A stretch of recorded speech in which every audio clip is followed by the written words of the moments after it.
반갑습니다. 모두 한 주 잘 지내셨습니까?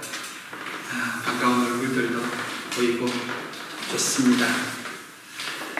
참 사람의 마음이 변덕이 참 심하다는 것을 요즘 또 새롭게 느끼게 됩니다. 날씨가 흐리고 비가 올 때는 여름 날씨 같지 않다, 왜 이러지? 이러다가 또 날이 더워지니까 왜 이렇게 덥지? 이런 생각이 드는 겁니다. 짧은 시간인데도 마음이 바뀌는 것을 보면서 역시 참 사람의 마음이라는 게 이렇구나 라는 생각을 하게 되더라고요.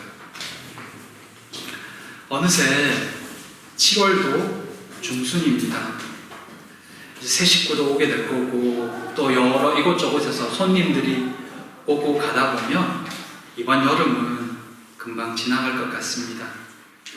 모두에게 기억에 남을 만한 이 행복한 여름이 되었으면 좋겠습니다. 오늘은 지난 시간에 이어서 에스라 8장 후반부의 말씀을 잠시 나누려 합니다. 지난 시간에 에스라가 2차 귀환 자들을 이끌고 가나안으로 출발하기 전 앞서서 아하와 강가에서 3일간 머무르는 모습을 보았습니다. 그는 이스라엘로 돌아가겠다고 작정한 그 무리들을 살핀 후에 이 무리 중에 레위인이 없다는 것을 발견하고는 출발하기 전 즉시로 족장들을 보내어 레위인들을 부르는 장면이 나옵니다. 함께 하겠다, 2차 귀환자의 무리에 함께 따라가겠다는 이들이 많음에도 불구하고 굳이 함께 하기를 원치 않았던 레위인들을 찾은 이유는 에스라가 이 귀환의 길을 떠나고자 했던 그 본래의 목적을 잊지 않았기 때문이었습니다. 율법을 가르치고 성전 제사를 회복하기 위해서는 레위인이 반드시 필요했던 것입니다. 이 소망에, 이 기도에 하나님의 은혜가 더해지고 또 사명감을 회복한 레위인과 성전 일꾼들이 함께 하기로 결정하면서 드디어 예루살렘을 향한, 이스라엘을 향한 그들의 2차 귀환의 여정이 시작됩니다. 그렇게 다시 시작된 그들의 여정, 첫 시작은 금식의 선포였습니다. 첫째, 금식으로 평탄한 길을 구하다. 그들이 길을 나서기 전에 금식을 선포한 이유가 어디에 있었을까요? 본문은 그들이 스스로 겸비하고자 함이었다고 표현합니다. 또한 예루살렘으로 향하는 그 길이 평탄하기를 구하기 위해서였다고 표현합니다.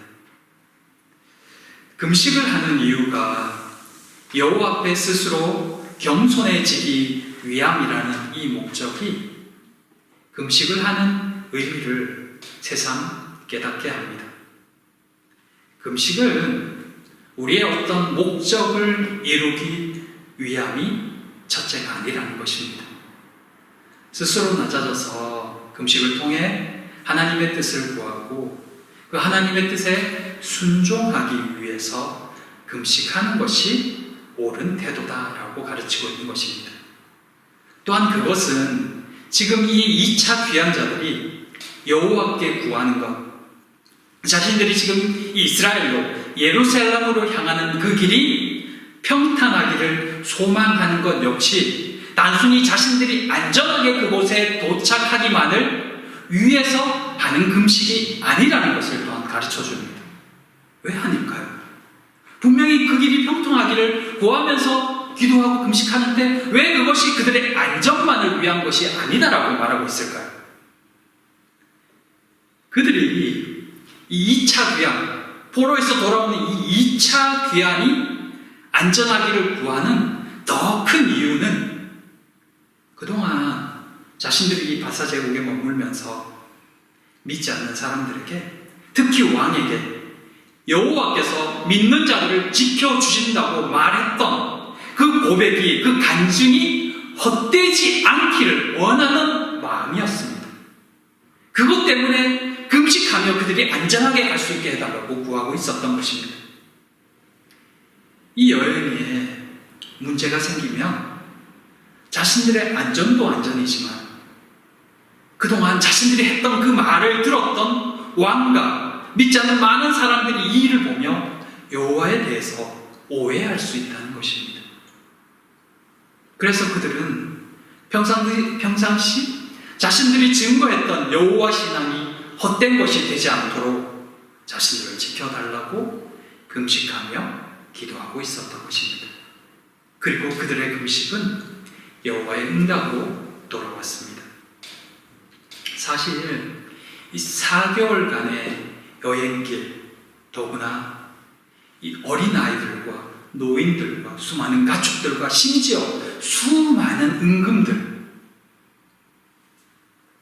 더구나 가는 길에 만날 수 있었던 도적들과 강도들, 또 그 습격, 아침 저녁으로 달라지는 날씨까지 어느 것 하나 만만치 않은, 이 만만한 것이 보이지 않는 그 여정 속에서 그들이 할 수 있는 최선의 어떤 최소한의 안전장치, 그들을 도울 마병과 보병을 포기한다는 것은 결코 쉬운 결정은 아니었을 것입니다.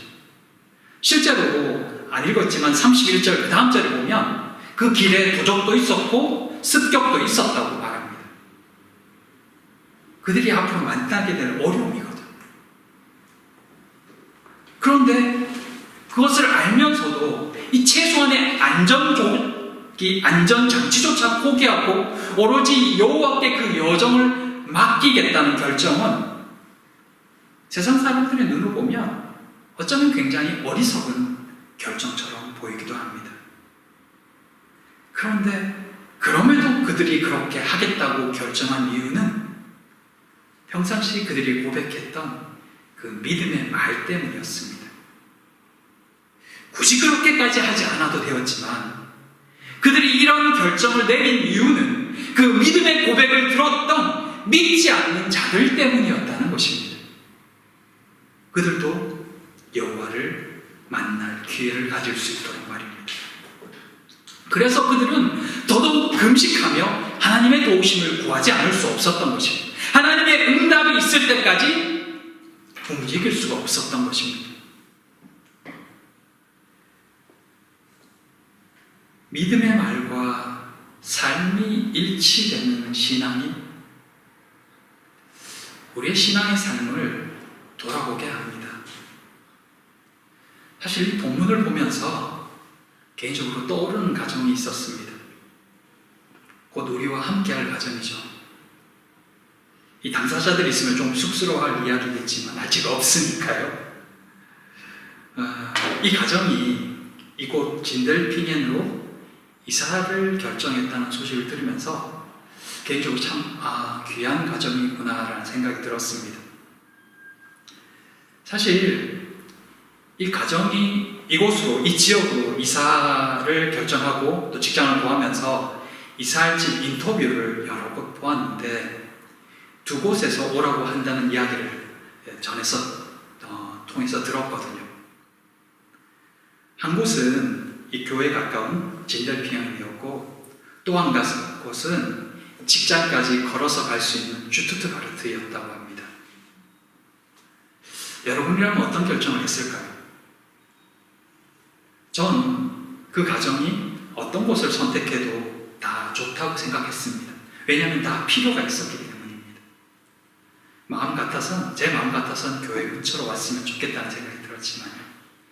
근데 이 진델핑엔으로 이사 오기로 결정했다는 그 이야기를 들으면서 이전에 이 가정이 했던 말이 떠올랐던 것입니다. 우리 교회에 오고 싶다고, 또 여기서 이 작은 교회에서 섬기며 신앙생활을 하고 싶다고 그런 말을 했던 것이 기억났던 것입니다. 그 했던 말을 더 잘 지키고 싶어서 직장 가까운 곳이 아닌 신앙생활하기 더 좋은 이곳으로 선택했구나 하는 생각이 들었던 것입니다. 신앙의 고백을 지키며 살아가는 삶, 그 삶이 어떤 것인가에 대해 다시 한번 생각하게 만드는 그런 일이었던 것 같습니다. 이런 삶을 살 수 있도록 지금 이 귀한 자들이 금식하며 기도하고 있었던 것입니다. 우리의 신앙은 어떠할까? 세상 사람들은 말하죠. 그리스도인은 말자라는 말쟁이라고요. 왜 이런 평가를 듣게 되었을까 생각해 봤을 때 어떻게 보면 말과 삶이 일치하는 모습들이 많이 보여서 그런 것은 아닐까. 아마 그 중에 대표적인 사람이 어쩌면 목사가 아닐까. 물론 성경의 말씀을 전하지만 나의 삶은 어떠할까를 돌아봤을 때 괴리감이 느낄 때가 가끔씩 있거든요.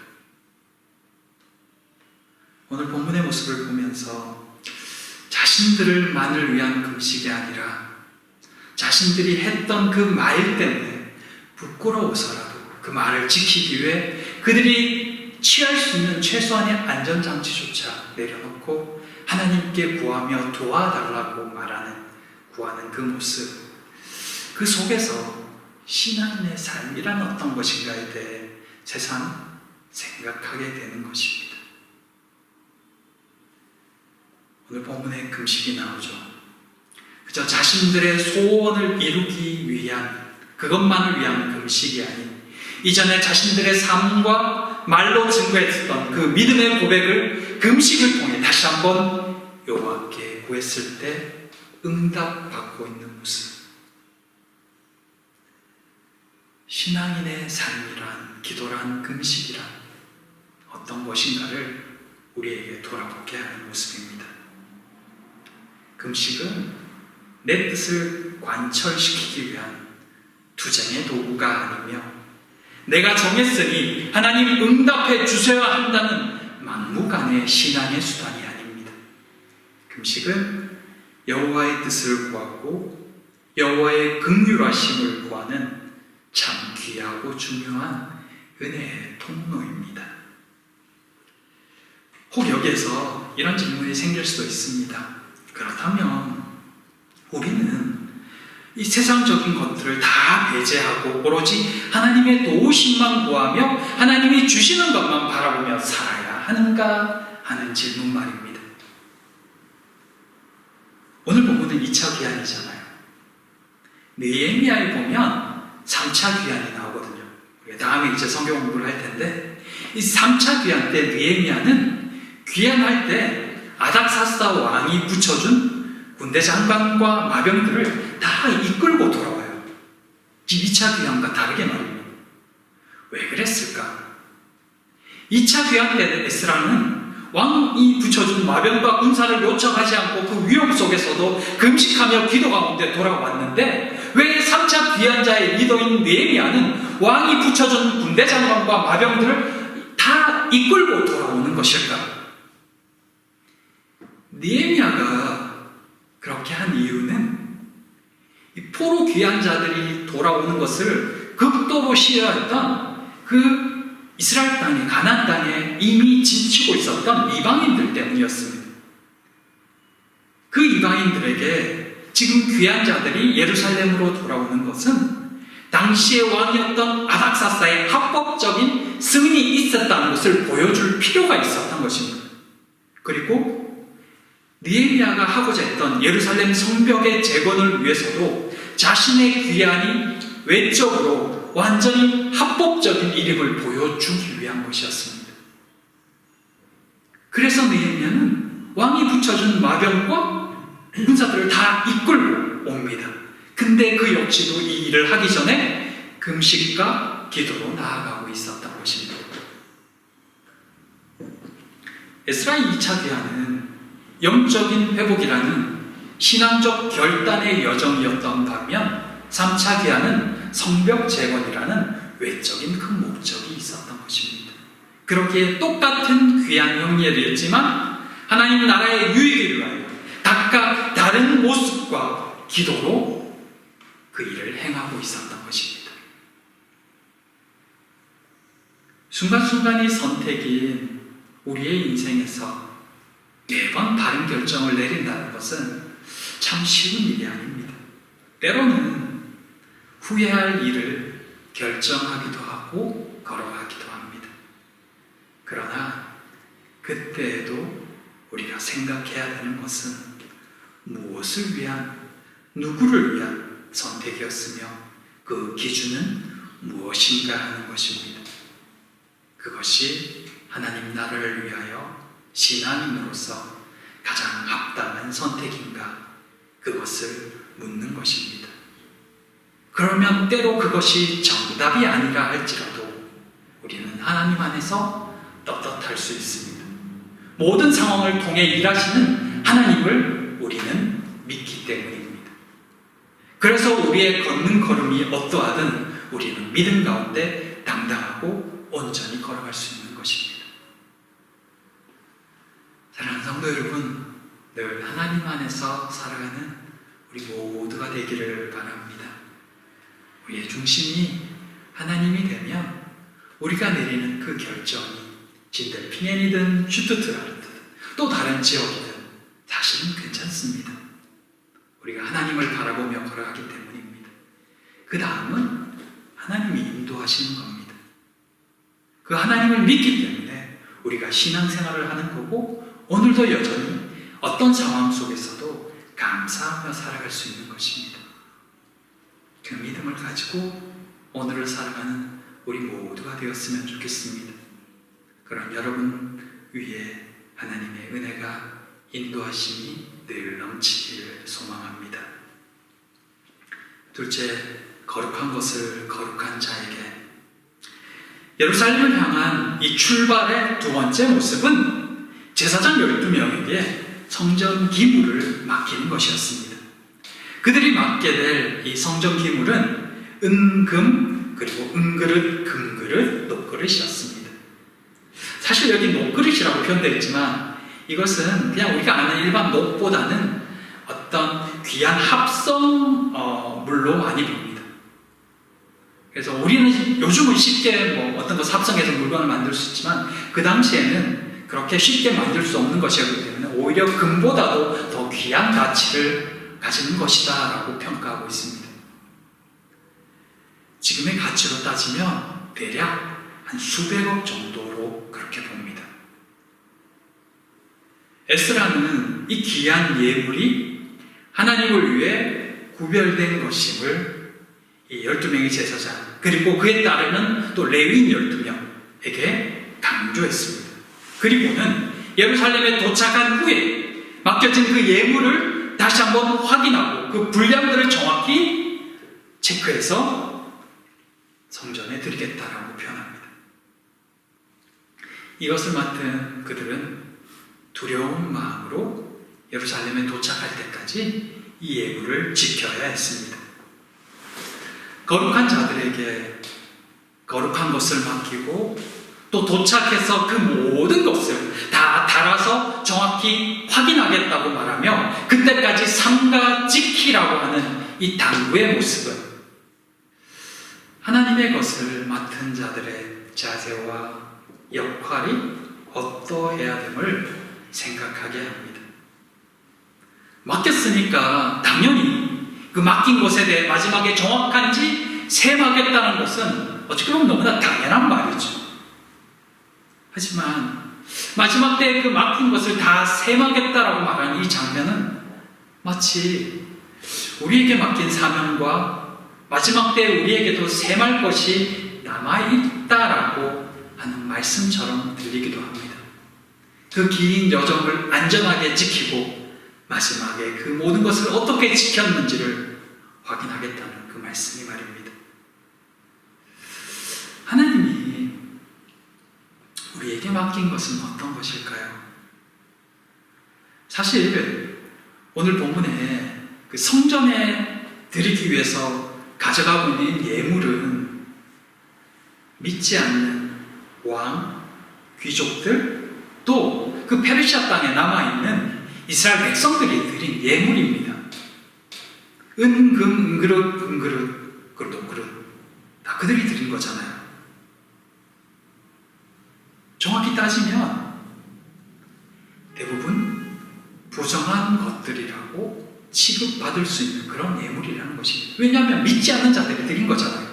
처음부터 거룩하게 구별해서 드릴 게 아니라 믿지 않는 자들이 예루살렘 성전에서 빼앗아와서 자기 그 우상 성전에 갖다 넣어놨다가 다시 준 것이고, 때로는 자기들이 갖고 있던 은이랑 금, 이걸 준 거잖아요. 부정한 자들이 갖고 있는 것, 부정한 자들이 만졌기에 부정한 거잖아요. 근데 그거를 여호와의 성전에 드리겠다고 말하는 거거든요. 어떻게 보면 부정한 거잖아요. 근데 그런 것들이 여호와께 드려진다고 했을 때 그것이 어떻게 표현되고 있냐면 거룩한 예물로 인정되고 있다는 거예요. 그래서 거룩한 자들에 의해서 운반되어진다는 거죠. 부정한 것이었는데 여호와께 드려짐으로 거룩한 것이 되고, 그래서 아무나 만질 수 없는, 거룩한 자들만 만질 수 있는 거룩한 것이 되고 있다는 뜻입니다. 여호와께 드려지기에 부정한 것도 거룩한 구별된 예물이라고 말하고 있는 이 장면은 마치 지금의 우리의 모습을 보게 한다는 것입니다. 사실 우리도 예수 그리스도를 믿기 전, 그분을 알기 전 부정한 이방인이었거든. 죽음의 저주로 죽어야 되는 그런 부정한 자들이었다는 것입니다. 그런 우리들이 예수 그리스도로 인하여서 하나님의 자녀로, 하나님께 드려진 자로 구별된 새로운 피조물이 되었던 거거든요. 그래서 우리도 이제는 하나님 앞에서 거룩한 자라고 칭함을 받게 된 거거든요. 세상과 구별된 자라고 하나님께서 우리를 여겨주시고 그렇게 받아주신다는 거거든요. 그렇게 오늘 우리는 거룩한 존재가 된 겁니다. 세상과 구별된 거룩한 자. 그런 우리에게 하나님께서 또다시 거룩한 것을 맡겨주신다는 거거든요. 그리고 마지막 때에 셈하겠다라고 말씀하시는 거거든요. 그렇다면 오늘 본문처럼 여호와께 드려진 거룩한 것, 우리에게 여호와께 드려야 될 거룩한 것이 있다면 어떤 것이 있을까요? 우리에게 맡기신 거룩한 것은 어떤 것일까요? 하나님이 마지막 때에 우리에게 받고 싶어 하시는 그 거룩한 것은 무엇이 있을까요? 어쩌면 막연한 질문처럼 들릴 수도 있습니다. 내게 어떤 거룩한 것 드릴 것이 있을까? 그러나 생각해보면 하나님께서 우리에게 맡기신 참 귀한 것들이 여러 개가 있습니다. 어린 생명부터 내게 생각나게 하시는, 때로는 나의 마음을 불편하게 하는 여러 사람들, 그리고 내가 이 땅에서 살아가는 이유, 또 만나게 하시는 많은 사람들, 가장 쉽게 우리의 어린 자녀들, 우리의 가정, 우리의 부모, 우리의 형제들, 내가 매일 만나는 나의 이웃들, 그들도 역시 부정한 자들이지만, 하나님을 믿지 않는 자들이지만 우리에게 맡겨주셨을 때 그들 또한 거룩한 이들이 된다는 것입니다. 마지막 날에 하나님께서 내게 물으신다면 어떤 것을 물으실까 생각해 봤을 때 우리가 지켜야 할, 드려야 할 많은 것들이 있다는 것을 느끼게 된다는 것입니다. 거기에는 복음을 듣고 믿은 나의 영혼도 포함됩니다. 나 또한 하나님이 받으실 만한 거룩한 것이기 때문입니다. 그래서 나 또한 하나님 앞에 거룩한 자로 드려질 수 있도록 준비되어지고 또 지켜야 한다는 것입니다. 사랑하는 성도 여러분, 이미 거룩한 것으로 구별되어진 나의 삶을 잘 지키는 우리 모두가 되었으면 좋겠습니다. 그리고 내게 맡기신 거룩한 것들을 마지막까지 잘 지키는 우리가 되었으면 좋겠습니다. 하나님이 기다리고 계십니다. 받기를 원하시며 우리를 기다리시고 또 우리를 지키고 계십니다. 그 하나님 앞에 서는 그날까지 우리의 영혼을 지키고 우리에게 맡겨진 소중한 생명을 지키는 그런 우리 모두가 되기를, 그렇게 우리를 사용하여 주시길 진심으로 소망하고 또 기도합니다. 이 시간 우리 함께 같이 기도했으면 좋겠습니다.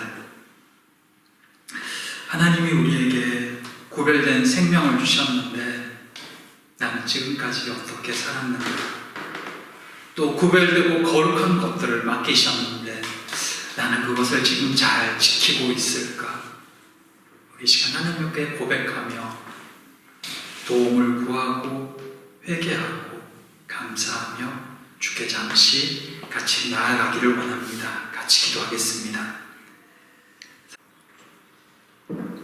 사랑과 은혜의 하나님 감사합니다. 오늘도 주의 말씀을 들으며 주님 앞에 우리가 어떤 존재인지를 다시 한번 깨닫습니다. 거룩한 자로 구별하여 주셔서 감사합니다. 거룩한 것을 지키는 자가 되게 하시고 마지막 때 하나님 앞에 설 때 부끄럽지 않도록 모두의 믿음의 말을 증거하는 삶을 살게 하여 주시옵소서. 사랑의 주님이 우리의 주님이 되어주심을 감사드리며 예수님 이름으로 기도드립니다. 아멘. 이 시간 우리 찬송가 397장 하시면서 주님께 예물을 봉헌하겠습니다. 찬송가 397장입니다.